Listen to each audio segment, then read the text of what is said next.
Hello everybody, hope you all are fine. Open your English grammar book at page number 44. আজকে আমরা শিখব adjective. Adjective হচ্ছে describing word অর্থাৎ বর্ণনাকারী শব্দ। কার বর্ণনা করে বা ডেসক্রিপশন দেয়? কোনো নাউন বা প্রোনাউনের। যদি আমরা বলি দ্য ফ্লাওয়ার ইজ রেড, তাহলে এখানে এই রেড শব্দটা ফ্লাওয়ারের বর্ণনা দিচ্ছে। ফ্লাওয়ার একটা নাউন, তার ডেসক্রিপশান দিচ্ছে যে ফ্লাওয়ারটা কী রঙের। এই রেডটা হচ্ছে অ্যাডজেক্টিভ। চলো তোমাদের বইতে কি আছে আমরা পড়ে দেখি। অ্যাডজেক্টিভ বলতে আমরা বুঝি ডেসক্রাইবিং ওয়ার্ড বা বর্ণনাকারী শব্দ। কিছু সেন্টেন্স লক্ষ্য করো। Bimal is a good boy, Bimal ভালো ছেলে। এখানে এই যে গুড ওয়ার্ডটা, এটা কার বর্ণনা দিচ্ছে? বিমলের। সে কেমন ছেলে সেটা বোঝাচ্ছে। It is a big house, এটা একটা বড় বাড়ি।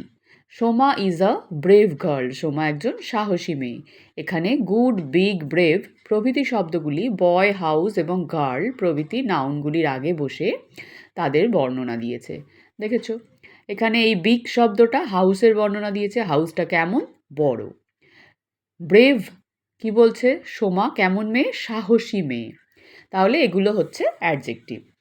আবার দেখো, উই আর হ্যাপি, আমরা সুখী।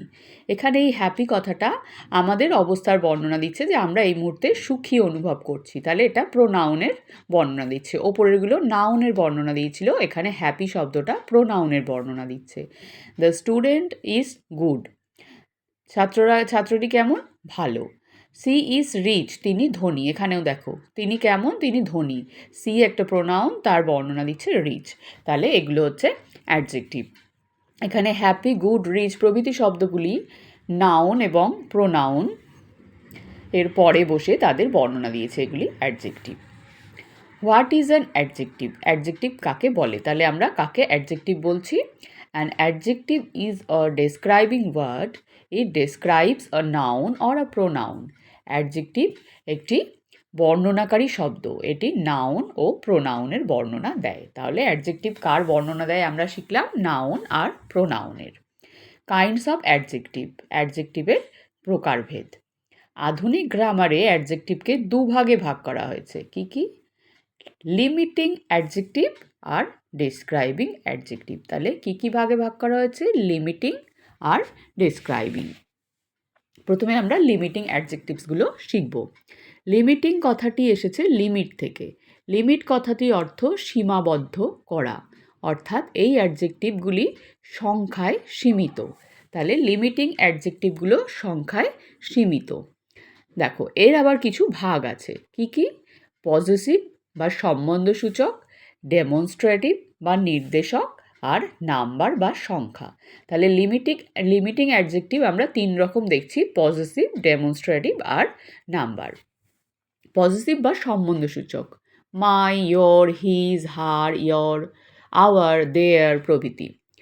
দেখো, ইট ইজ মাই জ্যাকেট, জ্যাকেটটা কার? আমার। এখানে মাই কথাটা অ্যাডজেক্টিভ হিসেবে ব্যবহার করা হচ্ছে। দিস ইজ আওয়ার ল্যান্ড, ল্যান্ডটা কাদের? আমাদের।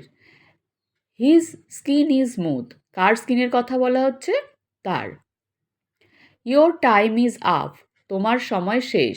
ওপরের বাক্যগুলিতে রঙিন করে দেওয়া অ্যাডজেক্টিভগুলি নাউনের আগে বসে সম্বন্ধ সূচিত করছে। দেখো, এগুলো কিন্তু অ্যাডজেক্টিভ, এগুলো নাউনের আগে বসে সম্বন্ধ সূচিত করছে। ডেমনস্ট্রেটিভ বা নির্দেশক, দিস, দ্যাট, দিস, দোজ প্রভৃতি। দেখো, দিস ড্রেস ইজ বিউটিফুল, একটা নির্দিষ্ট পোশাককে নির্দেশ করে বলা হচ্ছে যে এই পোশাকটা সুন্দর। তাহলে কি করছে? নির্দেশ বোঝাচ্ছে। দিস এটা, দ্যাট ওটা, দোজ ওগুলো, দিস এগুলো, কোনো কিছু জিনিসকে একটা নির্দিষ্ট করে নির্দেশ করছে। দ্যাট কার ইজ এক্সপেন্সিভ, ওই গাড়িটি দামি। তাহলে একটা নির্দিষ্ট গাড়িকে দেখানো হচ্ছে যে দ্যাট কার, ওই গাড়িটা দামি। দিস ফ্লাওয়ার স্মেল নাইস, এই ফুলগুলি সুন্দর গন্ধ বা গন্ধ চমৎকার। দোজ ডগস আর ফিয়ার্স, বলছে ওই কুকুরগুলো ভয়ঙ্কর। তাহলে কোন কুকুরগুলো নির্দিষ্ট করে দেখানো হচ্ছে যে সব কুকুর নয়, ওই কুকুরগুলো। তাহলে দিস, দ্যাট, দোজ, দিস এইগুলো হচ্ছে ডেমনস্ট্রেটিভ বা নির্দেশক অ্যাডজেক্টিভ। এগুলো কোনো কিছুকে নির্দিষ্ট করে বোঝাতে সাহায্য করে। নাম্বার বা সংখ্যা দেখো 1, 2, ফার্স্ট, সেকেন্ড এগুলো দিয়ে আমরা সংখ্যা বা নাম্বার বোঝাই, তাই তো? এগুলোও কিন্তু অ্যাডজেক্টিভ, এগুলো নাম্বার বা সংখ্যা এই ধরনের অ্যাডজেক্টিভ, এগুলোও কিন্তু লিমিটিং অ্যাডজেক্টিভের মধ্যেই পড়ছে। Sunday is the first day of the week. রবিবার কি? সপ্তাহের প্রথম দিন। দেখো দিনের সংখ্যাটা বোঝাচ্ছে প্রথম দিন। দেয়ার আর 20 স্টুডেন্টস ইন দ্য ক্লাস। শ্রেণীকক্ষে 20 জন স্টুডেন্ট আছে বা ছাত্রছাত্রী আছে। তাহলে ছাত্রছাত্রীর সংখ্যাটা এখানে এই 20 ওয়ার্ডটা নির্দেশ করছে, এটা একটা সংখ্যা। I got 5 parcels today. আমি আজ 5টা পার্সেল পেয়েছি। এখানেও 5 একটা সংখ্যা, পার্সেলের সংখ্যাটাকে নির্দেশ করছে। He moves the second floor. He moves to the second floor. সে 3 তলায় গেল। এখানে কোন ফ্লোরে গেল? সেকেন্ড ফ্লোরে। এটাও একটা সংখ্যা বোঝাচ্ছে ফ্লোরের। তাহলে ওপরের বাক্যগুলিতে রঙিন করে দেওয়া অ্যাডজেক্টিভগুলি নাউনের আগে বসে প্রাণী বা বস্তুর সংখ্যা বা তাদের অবস্থান বুঝিয়েছে। তাহলে কি বুঝিয়েছে? দেখো কোথাও সংখ্যা, কোথাও অবস্থান বুঝিয়েছে। এই যেমন সেকেন্ড ফ্লোর, এটা অবস্থান বোঝাচ্ছে যে দ্বিতীয় তলায়। তলাটা কোথায়? দ্বিতীয় তলায়, প্রথম তলার ওপরে, এটা অবস্থা বোঝাচ্ছে। এই সংখ্যাটা কি বোঝাচ্ছে? অবস্থা। আর এটা একেবারেই সংখ্যা বোঝাচ্ছে যে কতগুলো আছে। এগুলো হচ্ছে কি? নাম্বার বা সংখ্যা। তাহলে আমরা আজকে শিখলাম লিমিটিং অ্যাডজেক্টিভস। তাকে 3 ভাগে ভাগ করা হয়েছে: পজিটিভ বা সম্বন্ধসূচক, ডেমনস্ট্রেটিভ বা নির্দেশক, আর নাম্বার বা সংখ্যা। তোমরা এই পর্যন্ত মন দিয়ে পড়বে, ভিডিওটা মন দিয়ে দেখবে, কোথাও বোঝার সমস্যা হলে ক্লাসে জেনে নেবে। পরের দিন আমরা ডেসক্রাইবিং অ্যাডজেক্টিভ সম্পর্কে শিখব।